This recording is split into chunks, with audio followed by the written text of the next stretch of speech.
A massage chair might seem a bit extravagant, especially these days. 8 different settings, adjustable intensity, plus it's heated, and it just feels so good.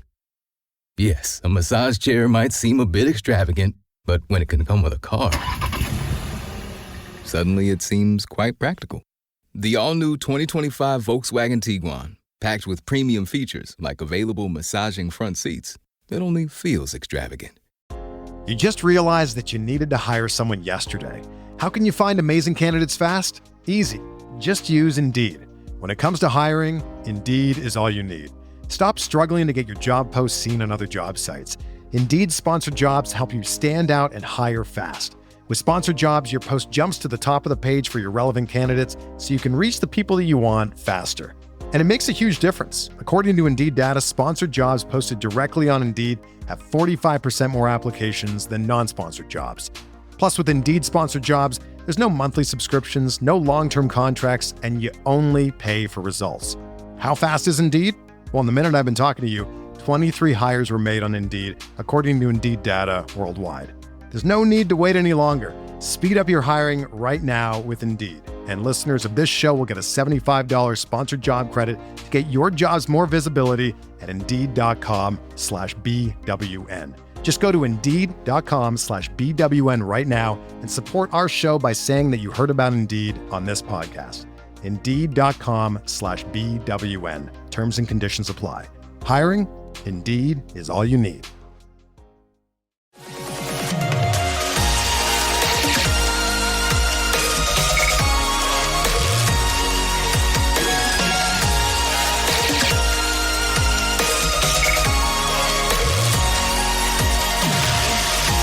And away we go. Episode 1096 of the Al Galdi podcast. It is Tuesday, June 17th, 2025, and the Nationals' losing streak now is at 9 games. Monday evening, a 6-4 loss to the MLB-worst Colorado Rockies at Nationals Park in a game in which the Nats blew a 4-3 ninth inning lead. Nats closer Kyle Finnegan blew the save chance. He, in the top of the ninth, allowed 3 runs. He gave up a leadoff home run by Hunter Goodman to center field to tie the game at 4. And Finnegan gave up a 2-out, 2-run homer by Mickey Moniak to right field on a 1-2 pitch for a 6-4 Rockies lead. Finnegan in this regular season had not allowed a single home run, but he on Monday evening gave up 2 home runs. The Nats right now are reeling, and this loss spoiled the MLB regular season debut of the Nats' top position player prospect, Brady House. He is the Nats' starting third baseman and number 6 batter, went 0 for 3 with a walk. Much more on this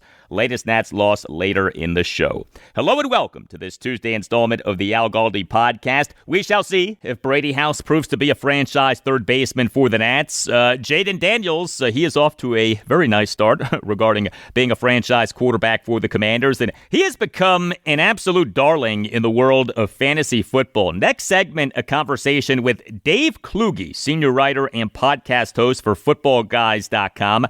Dave, in a Footballguys.com piece that came out on June 2nd, detailed his dynasty fantasy football quarterback rankings and tiers, and he has Jayden Daniels as the number 1 dynasty fantasy football quarterback. His piece lists 4 elite dynasty fantasy football QB1s, and number 1 among those 4 is Jayden Daniels. With Dave, we'll talk about why he has JD5 at number 1, what to make of the all-time great rookie season that Daniels had last season, whether regression or progression is more likely for Daniels in his second NFL season, where Daniels ranks as a runner among quarterbacks in the NFL, which of the 6 quarterbacks taken in the first round of the 2024 NFL Draft will take the biggest step forward in the 2025 season, and more. Dave Kluge, senior writer and podcast host for Footballguys.com. Next segment, talking Jayden Daniels and more. And also on the show, I'll talk Orioles. They on Monday night lost at the Tampa Bay Rays 7-1. You can hit me up on X at Al Galdi. You can email me the Al Galdi podcast at yahoo.com. From that guy Joe on X on the Commanders' contract extension negotiations with receiver Terry McLaurin, who no-showed last week's 3-day mandatory minicamp that concluded the team's 2025 offseason program. Writes Joe, everyone expects Terry to roll over because he's a good guy. He's a WR1 and needs to be paid like one. Every year that the team delays, it becomes more money. Today's highest paid player is the average salary 4 years from now. Ever since your take on the Kirk saga, I've been on board with pay them now or regret it later. Terry is too good for the system and the organization to have any type of contract dispute. Thank you for that, Joe. Yes, I said during the lengthy contract saga of you-know-who. I'm a little bit more process-oriented. Yes, thank you, you-know-who. I said during that saga, today's overpay is tomorrow's bargain. That became my mantra with that saga. And that is how things work in this modern NFL in which the salary cap goes up every year. Today's overpay is tomorrow's bargain. I don't know that the Commanders expect Terry McLaurin to roll over. I do think that these contract talks may be being complicated by the fact that McLaurin is going into his age 30 season, but I continue to believe this. There are too many reasons for an extension to get done this offseason and too few reasons for an extension not to get done this offseason. And so I do believe that an extension will get done this offseason. When? Hard to say, but we are still weeks away from when his last contract extension was announced in terms of the calendar. July 5th. 2022 was when his last contract extension was announced. Email from Robert Delaney of the DC Defenders winning the United Football League Championship, a 58-34 win over the Michigan Panthers at the Dome at America's Center in St. Louis this past Saturday night in the 2025 UFL Championship game. Writes Robert, curious question, Al, where is the UFL trophy kept? All teams are located in Arlington, Texas. You think each team has an office in one building, and that's where the trophy is kept. Thank you for the email, Robert. So the UFL, which was formed in 2024 with the merger of the XFL and USFL, this past January announced that the UFL's new national headquarters would be in Arlington, Texas. All 8 of the UFL's teams held their 2025 training camps in Arlington, Texas. All 8 teams conducted training camps in the DFW Metroplex, with the 2 teams practicing at each of 4 locations. Now, the Defenders do, of course, have a home field in Audi Field in Washington, D.C., so perhaps the UFL Championship trophy will be held there. But yeah, there is not a Defenders team facility like there is, say, a Commanders team facility. Up next, a conversation with Dave Kluge, senior writer and podcast host for Footballguys.com, on him having Jayden Daniels as the number 1 Dynasty Fantasy Football QB1 in the NFL. You just realized that you needed to hire someone yesterday. How can you find amazing candidates fast? Easy. Just use Indeed. When it comes to hiring, Indeed is all you need. Stop struggling to get your job posts seen on other job sites. Indeed sponsored jobs help you stand out and hire fast. With sponsored jobs, your post jumps to the top of the page for your relevant candidates so you can reach the people that you want faster. And it makes a huge difference. According to Indeed data, sponsored jobs posted directly on Indeed have 45% more applications than non-sponsored jobs. Plus, with Indeed sponsored jobs, there's no monthly subscriptions, no long-term contracts, and you only pay for results. How fast is Indeed? Well, in the minute I've been talking to you, 23 hires were made on Indeed, according to Indeed data worldwide. There's no need to wait any longer. Speed up your hiring right now with Indeed. And listeners of this show will get a $75 sponsored job credit to get your jobs more visibility at Indeed.com/BWN. Just go to Indeed.com/BWN right now and support our show by saying that you heard about Indeed on this podcast. Indeed.com/BWN. Terms and conditions apply. Hiring? Indeed is all you need. Yo, it's D-Lo. I'm partnering with Ro. Women, y'all feel that? It's sexy. But if you're stressing about your performance, it throws you off. That's why I rock with Rose Sparks. Rose Sparks dissolve under your tongue and hit fast so you're ready when the moment pops off. You feel like a superhero. It's satisfying your partner. That's key. Rose Sparks help you last longer, stay fuller, and keep the whole vibe right. With Prescribe, new patients get $15 off their first order. Hit up ro.co/backyard and to see if Rose Sparks are right for you. That's ro.co/backyard and see if Rose Sparks are right for you. Compounded drugs are permitted to be prescribed under federal law, but are not FDA approved. Do not undergo FDA safety effectiveness or manufacturing review. For full safety information, go to ro.co/safety-info.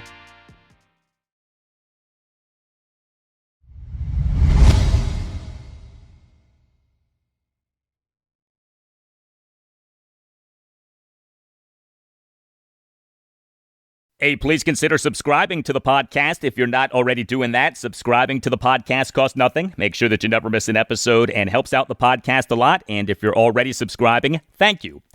This is the time during which fantasy football previews really get going, and the love for Commanders quarterback Jayden Daniels has been quite high. We on episode 1089 of this podcast spoke with ESPN NFL senior writer and prognosticator Mike Clay, who has Jayden Daniels as the number one fantasy football quarterback in the NFL for this coming season. And right now, I'm very pleased to welcome back to the podcast Dave Kluge, senior writer and podcast host for Footballguys.com. He had a Footballguys.com piece that came out on June 2nd, detailed his dynasty quarterback rankings and tiers, with dynasty referring to dynasty fantasy football, which is a fantasy football in which teams carry over from season to season. And Dave's piece lists 4 elite dynasty fantasy football QB1s, and number one on the list is Jayden Daniels. You can follow Dave on X at Dave Kluge, and Kluge is spelled Kluge. Hey Dave, how are you? I'm doing great, and good to talk to you as well. And kind of funny, when I came out with that article, it wasn't that long ago that I released that article. And at the time, I was on an island with that take of Jayden Daniels being number one overall. We use a crowdsourced website for dynasty rankings that I really like, Keep Trade Cut. And since that article came out, now Jayden Daniels is actually the consensus number one overall pick in dynasty. So it seems like everybody is starting to get there. Yeah, and I would say that that is the right place to be. Your other 3 elite dynasty fantasy football QB1s are the Buffalo Bills' Josh Allen, the Baltimore Ravens' Lamar Jackson, and the Philadelphia Eagles' Jalen Hurts. Why did you have Jayden Daniels as your number one dynasty fantasy football QB1? So there's fantasy football and there's dynasty fantasy football, and full disclosure, going in regular fantasy football leagues, I still do prefer Josh Allen and Lamar Jackson for this year alone. But when you start looking at dynasty, you're looking more long-term, and the age for Jayden Daniels, we're looking at a guy with a very similar scoring profile, a guy who rushes the ball a lot and a guy who is a very prolific passer. So with him being just 24 years old, Josh Allen now going into his age 29 season, Lamar Jackson going into his age 28 season, I don't think that they are going to just fall off and be bad quarterbacks all of a sudden, but this is when we start to see things change a little bit. And as they get older, they're going to have to find new ways to win and new ways to score fantasy points. Jayden Daniels, I don't think that we have seen the best of him yet. It wouldn't surprise me if he takes a step forward going into this year. Being just 24 years old, we typically see quarterbacks get better through their first 5 years in the league. So, well, I think that Josh Allen, Lamar Jackson, very good football players. They are sitting atop that age curve right now. Well, Jayden Daniels is just starting his ascension. What did you make of the all-time great rookie season that Jayden Daniels had this past season? It's impossible to ignore. I mean, it was unbelievable. And we knew he was a good rusher. I remember you and I talking a little bit about that last year, but I think where he surprised people most were his abilities as a passer. I mean, he came out almost immediately in week 1, and he just looked like a polished veteran. I don't want to put too much weight into it, but you hear about that VR training that he's been doing, and it does seem like it slows the game down for him. You see so many quarterbacks come into the league, and they are overwhelmed by the speed and by the power of the NFL game. And Jayden Daniels came out there week 1 already looking like a calm and collected veteran. Yes, he did. That was maybe the most impressive part of Jayden Daniels' rookie season. What do you think is more likely for him in his second NFL season, regression or progression?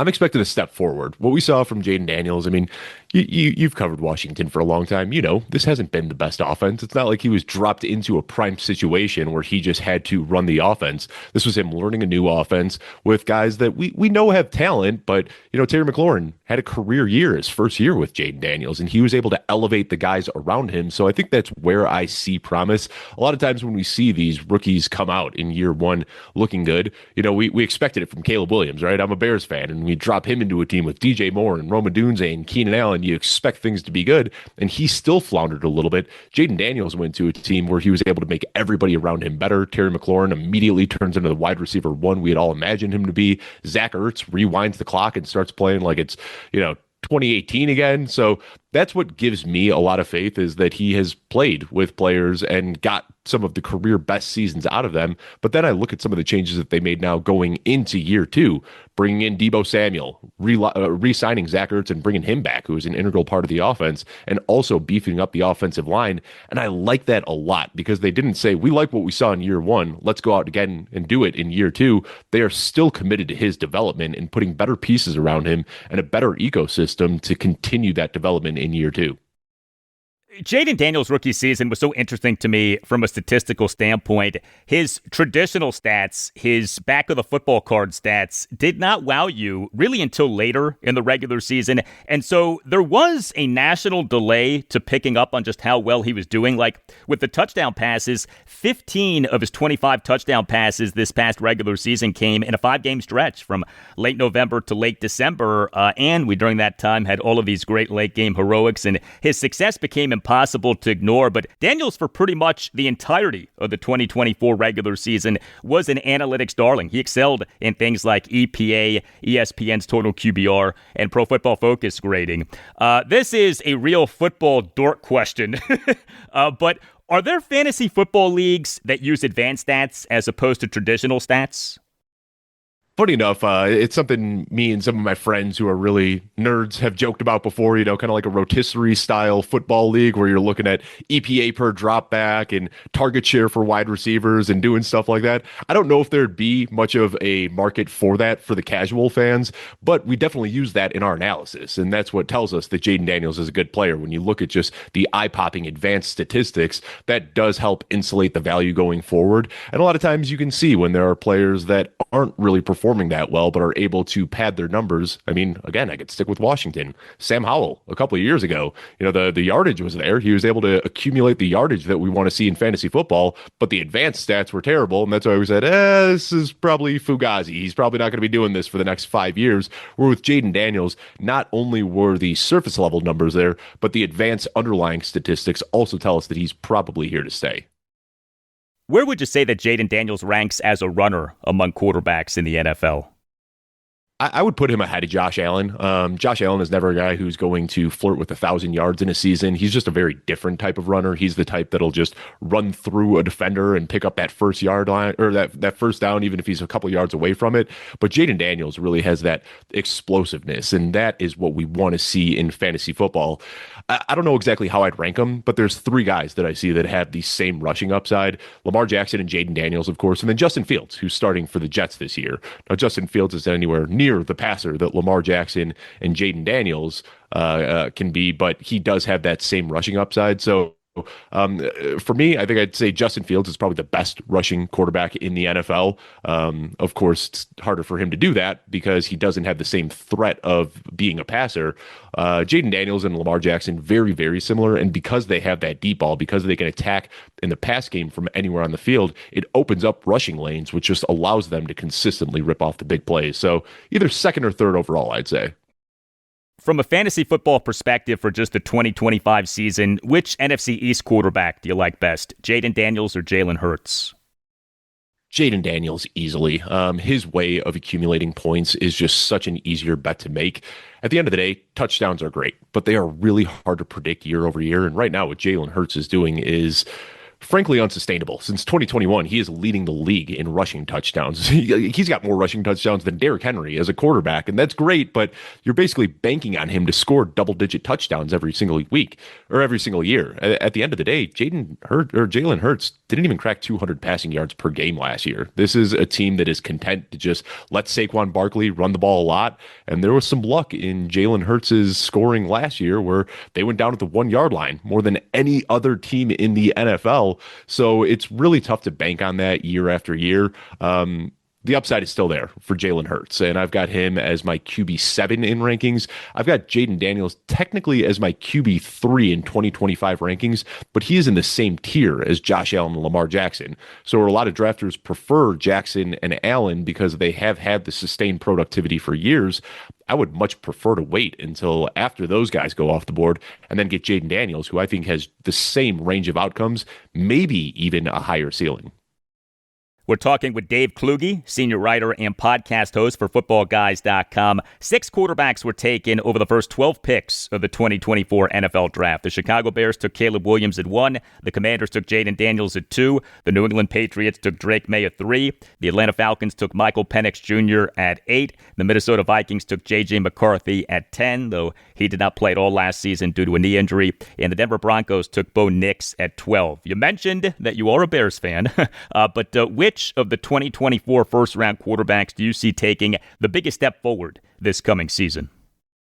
I think it's got to be Caleb Williams. Last year was really, really tough, and I'm really trying not to, look at this through navy and orange-colored glasses here, but it was a tough year with 3 different offensive coordinators. The number 1 receiver on the team, Keenan Allen, missed a handful of games. I think now with Ben Johnson, I don't want to sip the Kool-Aid too much, but with Ben Johnson in there and then bringing in Luther Burden and Colson Loveland, it does seem like they're trying to get him on the right track. And then, of course, beefing up that interior offensive line, which was the biggest weakness on offense last year. When I look at some of the other guys, I think Drake May could also take a huge step forward. I love what they did with Mike Vrabel, bringing in Stephon Diggs, giving him that wide receiver one he didn't have last year. I also really like Kyle Williams that they took in round 3. So I think Drake May and Caleb Williams both have a lot of room to grow. Michael Penix, it's tough to say because we only saw a handful of games and he looked good in those games. I expect that to carry over. I think the one guy that I'm concerned about regression for would be Bo Nix because he did have a very high touchdown rate. He was able to hit on a lot of deep shots. It's tough to project that year over year. So we got blessed last year with the quarterbacks coming into the league. I think there's still room for all of these guys to grow.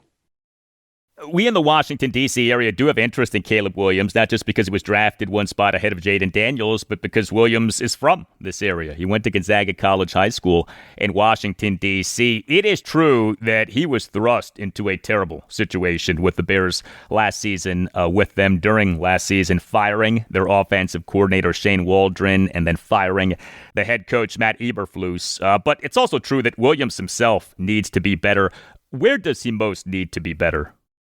He's got to get the ball out of his hands quicker. That's a big problem. A lot of people are quick to point to the offensive line for reasons the quarterback takes sacks, but we've done deep studies on this before, and we know that sacks at the end of the day are more of a quarterback stat than anything else, and we see that stack rate is sticky year over year, regardless of offensive line changes, and every once in a while you will see when you go from a really good offensive line to a really poor offensive line, that could make a difference, and I think Jay Cutler, seeing him go from Denver to Chicago, I don't have the numbers off the top of my head, but I want to say he went from 12 sacks in his final year with Denver to 52 sacks his first year with Chicago. So that can make a difference.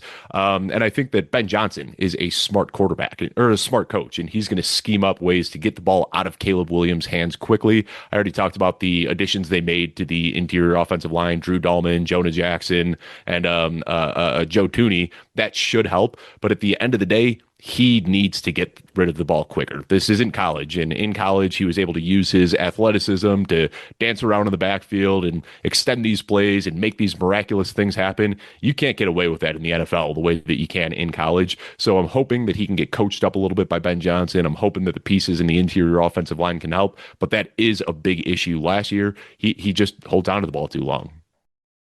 Beyond Jayden Daniels, who do you like on the Commanders from a fantasy football perspective for this coming season? I think at value, the 2 guys, we just did a preview on the NFC East with my co-host Jeff Bell, and we did a pretty deep dive into the Commanders. And Deebo Samuel and Zach Ertz are both guys that are getting overlooked right now in fantasy. And of course, I'm talking respective to value here. I think a lot of the other guys are priced pretty appropriately. Like Terry McLaurin, I think he's going to be great. I've got him inside my top 12, but you're paying for him with a round 2 or a round 3 price tag in your drafts. You can get Deebo Samuel very late in your drafts. And I think that he is something that this offense was really missing last year. Reminds me of Curtis Samuel, a former guy in Washington. They could scheme touches up to get him the ball near the line of scrimmage and let him make plays after the catch. Of course, there are some concerns. The efficiency metrics have been trending downward for Deebo Samuel, but you look at how many mouths there are to feed in that offense. You look at him dealing with injuries over the last couple of years. A change of scenery, being more of a focal point in the offense could help get him back on track. And then Zach Ertz is another one of those guys that just gets overlooked year after year after year and has just been as steady as they can be. He's been in the league for a long time. I think a lot of people don't realize that he's actually younger than Travis Kelce, though. So we see this typically, Antonio Gates and Tony Gonzalez and Rob Gronkowski and now Travis Kelce. These guys still performing into their mid to late 30s. So I think a lot of people are going to start turning their sights towards the young, exciting tight ends. I will happily take Zach Ertz at the end of my draft, a guy who could realistically find the end zone 10 times this year. Wow, it stands out that you like Zach Ertz in that he was coming off having struggled in recent seasons with lack of production and with injury. He's going into his age 35 season, but he last season for the Commanders was healthy and good, gave the team one of its best seasons from a tight end in a while, and you think that this is repeatable for this coming season? Especially with his usage near the red zone, that's something that we can probably expect to carry over into 2025. And tight ends change as they age. Zach Ertz was a target monster when he was in Philadelphia. His target share has dipped a little bit, but now it's the usage near the goal line that is what piques my interest. They want to use him as that red zone threat. So really what it comes down to is value. If I had to pay up for Zach Ertz in round 6, I wouldn't be thinking twice about it, but he's so overlooked right now that I find him with a similar range of outcomes to a lot of the guys that people are paying up for in the middle rounds of the drafts, where you can still get Zach Ertz for free at the end. Just out of curiosity, what is the most popular form of fantasy football right now? Traditional fantasy, dynasty fantasy, daily fantasy? What's number one right now? It's definitely just your traditional fantasy football. We've seen rise in best ball and DFS and dynasty and guillotine leagues, and there are all these fun formats out there. But at the end of the day, I think there's something about that season-long league that you can play with your friends, the camaraderie that comes along with it, the fun of the draft and setting weekly lineups. I think there's a lot of other formats that are going to come and go, and some might stick around longer than ever or longer than others. But at the end of the day, I think that it is your season-long redraft leagues are always going to be kind of the lifeline of fantasy football. Is there anything with the current state of fantasy football that you wish was different? I think it's pretty good. I think we figured it out now. Fantasy football has been around for a long time. I would encourage people that play fantasy football to try out Dynasty. I think that is a lot more fun. You have to bet more on players than you do on situations.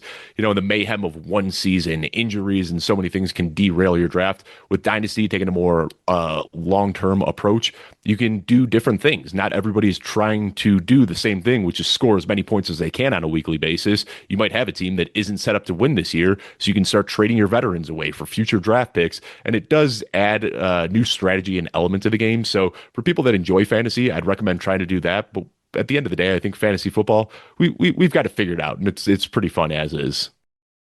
Very good. Dave Kluge, senior writer and podcast host for Footballguys.com. Dave, thanks. All the best.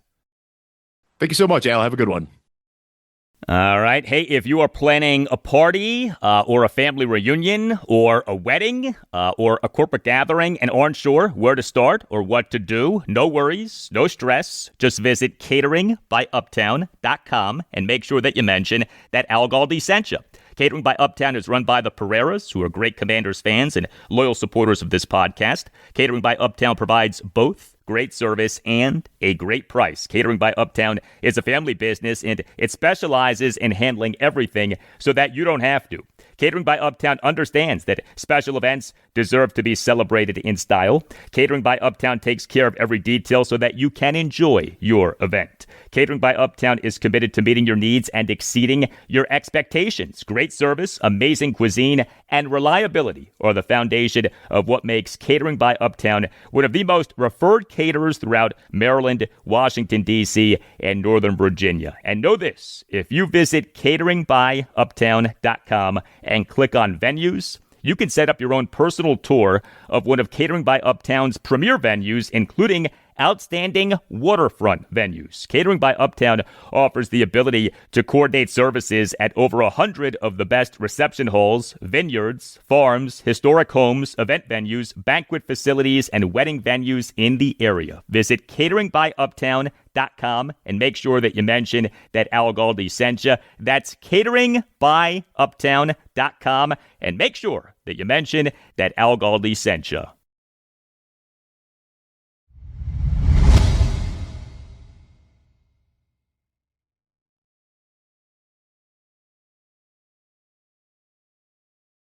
So the whole idea with the Nationals' current 7-game homestand was that it was a homestand on which the Nats could get fat and happy.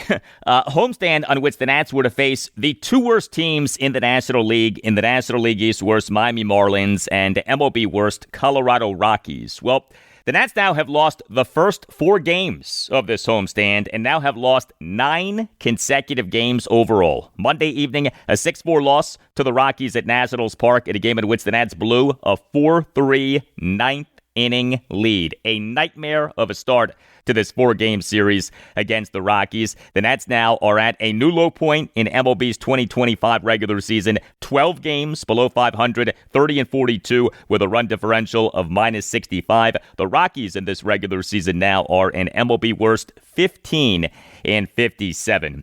The Nats offense, which has struggled big time in this month of June, certainly was not great on Monday evening, but was at least, shall we say, palatable. The Nats scored 4 runs on just 4 hits, but 3 of them were extra base hits. The Nats had 2 home runs, a double and a single, and the Nats drew 5 walks, but the Nats went 0 for 3 with runners in scoring position, and Nats closer Kyle Finnegan blew this game. 2 Nats relievers combined to allow 3 runs in 3 innings. Brad Lord was great. He tossed 2 perfect innings with 2 swinging strikeouts, but Kyle Finnegan blew the save chance. He, in the top of the 9th, allowed 3 runs. He gave up a leadoff home run by Hunter Goodman to center field to tie the game at 4, despite Goodman having been down in the count at 1.12. And Finnegan gave up a 2-out, 2-run homer by Mickey Moniak to right field on a 1-2 pitch for a 6-4 Rockies lead. Kyle Finnegan in this regular season had not allowed a single home run, but he on Monday evening gave up 2 home runs. A brutal loss against a brutal team. Finnegan now for this regular season, 18 for 23 on saves. He has 5 blown saves, ERA a 3.12, whip of 1.31. Here was Nats manager Davey Martinez during his postgame press conference on Monday night on Kyle Finnegan, and then you'll hear a follow-up exchange. Just a mislocation. I mean, he yanked one ball. It's supposed to be down the way, just more middle end. And then the other one was trying to go up and the ball stayed down. So those things happen. You don't want it to happen, but it happens. Kyle's been 11+5 for you guys and come through. I guess what's your message to him after a game like this? I just keep his head up. He's been one of the best closers. He's got tons of saves. He's got to stay positive, right? I love that I could give him the ball every time we got the lead. He takes the ball and gives us everything he has.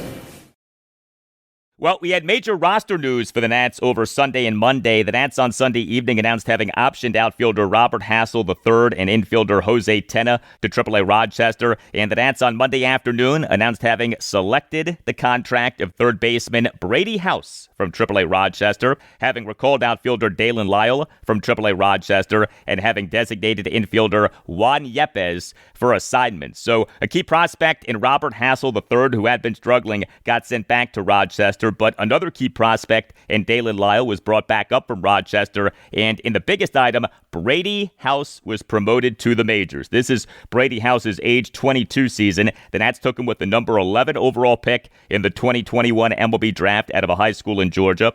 He is the number 91 overall prospect in baseball per MLB Pipeline. It is the number 98 overall prospect in baseball per Baseball America. And he was doing really well for Rochester this season. 283 plate appearances, OPS of 872. House on Monday evening was the Nats starting third baseman and number 6 batter, as Davey Martinez during his pregame press conference on Monday afternoon said that House now is the Nats' number 1 third baseman, and that absolutely should be the case. House on Monday evening went 0 for 3 with a walk. He, in the bottom of the 4th, drew a 2-out walk despite having been down in the count at 1.02. He also looked very comfortable defensively at third base. As for Dalen Lyle on Monday evening, he is the Nats starting right fielder and number 8 batter, went 1 for 3 with a solo homer. Lyle in a Nats 3-run 5th had a leadoff homer to the second deck in right field to cut the Nats deficit to 3-2. The homer went a projected 412 feet per StatCast and was the first Major League regular season home run for Lyle. His initial stint in the majors was from May 23rd to June 6th. He during that stint, over 36 plate appearances, had an OPS of just 612, but 36 plate appearances, that obviously was a small sample size. Really good to see him homer on Monday evening. And also homering for the Nats on Monday evening was James Wood. He is the Nats starting DH and number 2 batter, went 2 for 3 with a 2-run homer, a double, and a walk. Did get thrown out in an attempted steal of second base, but Wood in the Nats 3-run fifth had a 1-out opposite field 2-run homer to left field for a 4-3 Nats lead. James Wood for this regular season is number 1 among all qualified Nats players in OPS at 928 and is number 1 on the Nats in home runs at 18. Also, though, with the Nats offense in this game, Riley Adams, he is the Nats starting catcher and number 7 batter, went 0 for 3 with 2 strikeouts. We lately have been seeing a good bit of Riley Adams instead of the Nats number 1 catcher, Keibert Ruiz, who is having another bad season. But Adams is having a bad season. Riley Adams, for this regular season now, 56 plate appearances, and OPS of 325. That is horrendous. OPS is on base percentage plus slugging percentage, and OPS of 325 is atrocious. The Nats have the worst catching situation in the majors. That is not an overstatement with how bad Keibert Ruiz and Riley Adams have been this season. The Nats starting pitcher in this 6-4 loss to the Rockies on Monday evening was Jake Irvin.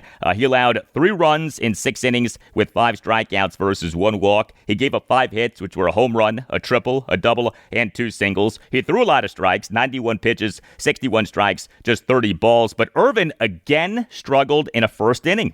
He in the top of the first allowed 2 runs as he gave up a 1-out 2-run homer by Hunter Goodman to left center field for a 2-0 Rockies lead, despite having had Goodman down in the count at 1.02. Jake Irvin now for this regular season over 15 starts has a first inning ERA of 10.80. His overall ERA is 4.23. He beyond first innings has been good, but he in first innings has been really bad. And Irvin, like fellow Nats starting pitcher Mitchell Parker, can't seem to figure out how to make things go well in these first innings. You know, Parker's first inning ERA is at 9.64. And so the Nats now find themselves with a 9-game losing streak and find themselves at 12 games below 500. The heat is on Nats manager Davey Martinez. All kinds of calls for his job these days. I don't think the Nats struggles are as simple as Davey Martinez, but I don't think anyone is blameless at this point. I think Nats ownership, the Lerner family, deserves a lot of blame for this. I think the Nats president of baseball operations and general manager Mike Rizzo deserves plenty of blame for this. I think Davey Martinez and his coaching staff deserve plenty of blame for this. And obviously these players deserve blame for this. The Nats rebuild isn't working. I talked about this on Monday's show, episode 1095, and this theme was in no way refuted with what went down on Monday evening. The Nats blowing a 4-3 ninth-inning lead in a 6-4 loss to the MLB-worst Colorado Rockies at Nationals Park. Here was Davey Martinez during his post-game press conference on Monday night on this loss to the Rockies. We played really well. You get a chance to put your closer in the game in the ninth. That's what you want. Today, we came out on the wrong side of the field today. So I'm excited about the way the kids played. Lob came, swung back really well. House, hit the ball hard and played unbelievable defense. So those guys, they're going to be all right. They'll help us win games. So this was a tough one. Another game we lost, by a couple of runs. But we got to keep battling. We got to keep going. We got to stay positive, come back tomorrow and do it again tomorrow.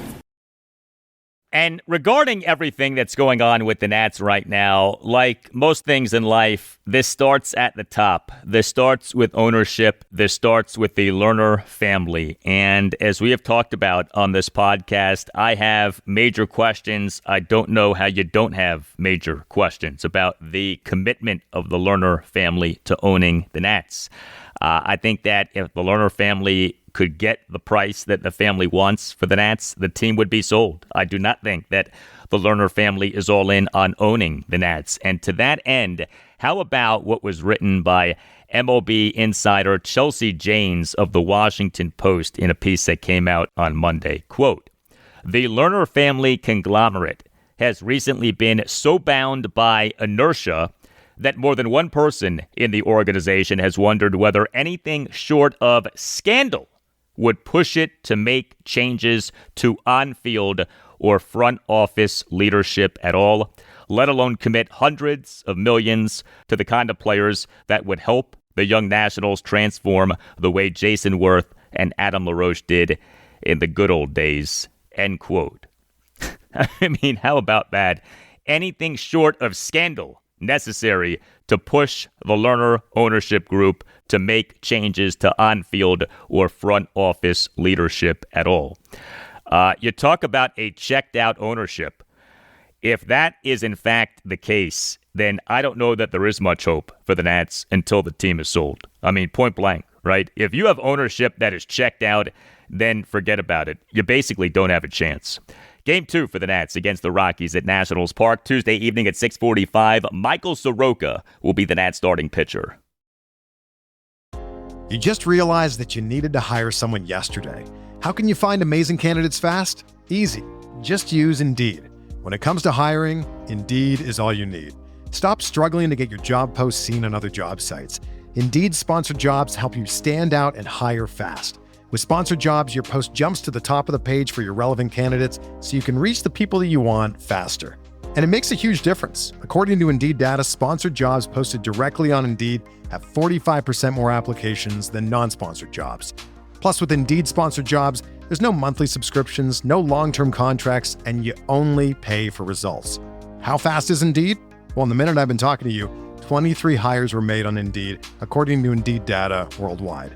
There's no need to wait any longer. Speed up your hiring right now with Indeed. And listeners of this show will get a $75 sponsored job credit to get your jobs more visibility at Indeed.com/BWN. Just go to Indeed.com/BWN right now and support our show by saying that you heard about Indeed on this podcast. Indeed.com/BWN. Terms and conditions apply. Hiring? Indeed is all you need. If you're a lineman in charge of keeping the lights on, Grainger understands that you go to great lengths and sometimes heights to ensure the power is always flowing, which is why you can count on Grainger for professional-grade products and next-day delivery, so you have everything you need to get the job done. Call 1-800-GRAINGER, click Grainger.com, or just stop by. Grainger, for the ones who get it done.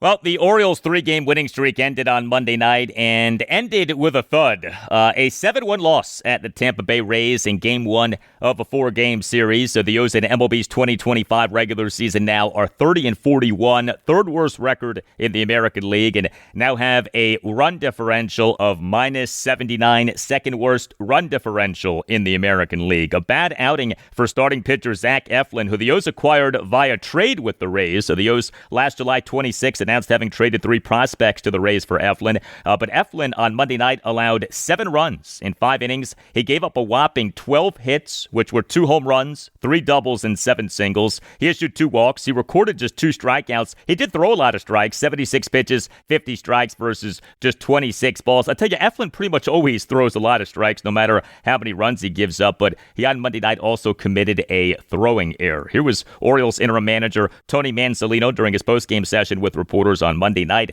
on Zach Eflin. Just probably location, right? It seemed like he was kind of yanking some stuff, kind of setting up away, stuff going across the plate the other side, stuff running back middle. I think when F's really good, it's kind of location-based, and tonight just probably didn't have his best location. Yeah, so Zach Eflin now for this regular season, 10 starts, ERA of 4.81, a whip of 1.24. He was on the 15-day injured list April 9th, retroactive to April 8th to May 11th, due to a right lat strain. He has had some good starts, but the bad starts have been quite bad, and so that ERA now is approaching 5. While we're talking Orioles starting pitching, some bad injury news on Monday. The O's on Monday afternoon announced having placed starting pitcher Cade Povich on the 15-day injured list due to left hip inflammation. The O's already had starting pitchers Kyle Bradish, Grayson Rodriguez, and Tyler Wells, and starter/reliever Albert Suarez on the 60-day injured list. You could make an Orioles rotation just with guys currently on injured lists. The Orioles bullpen in this 7-1 loss at the Rays on Monday night was good, as the Orioles bullpen continues to be really good lately. 2 Orioles relievers combined for 3 scoreless innings with 8 strikeouts. Gregory Soto tossed a scoreless bottom of the 6th with 3 swinging strikeouts. He did issue a 2-out hit by pitch, and Cullen Selby tossed 2 scoreless innings with 5 strikeouts. The O's on Monday afternoon announced having recalled Selby from AAA Norfolk. But the Orioles offense on Monday night, not good. The O's totaled just 1 run, just 4 hits, and just 2 walks, went 0 for 2 with runners in scoring position. The 4 hits were a home run and 3 singles. The bright spot was Adley Rutschman. He is the Orioles starting catcher and number 2 batter, went 1 for 4 with a solo homer. Rutschman in an Orioles 1-run 4th had a leadoff first pitch homer to right field to cut the Orioles deficit to 3-1. The homer went a projected, get ready for this, 357 feet per StatCast. That's it. 357 feet. The Rays are playing their home games in this regular season at Steinbrenner Field at the New York Yankees spring training facility in Tampa.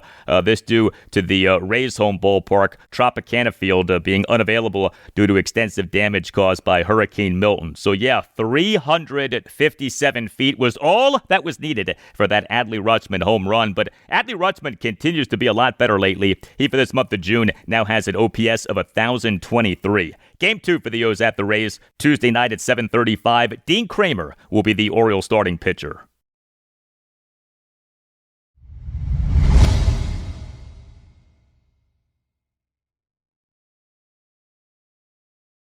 And that'll do it for you and me for now. Keep the feedback coming. You can hit me up on X at Al Galdi. You can email me the Al Galdi podcast at yahoo.com. Wednesday show, episode 1097. We'll include a lot for you on the Commanders. Also on Wednesday show, I'll talk Nationals and Orioles. The Nats are home to the Colorado Rockies Tuesday evening at 6:45 in Game 2 of a 4-game series. The O's are at the Tampa Bay Rays Tuesday night at 7:35 in Game 2 of a 4-game series. Have a great rest of your Tuesday, and I'll talk to you on Wednesday. I'm a little bit more process oriented.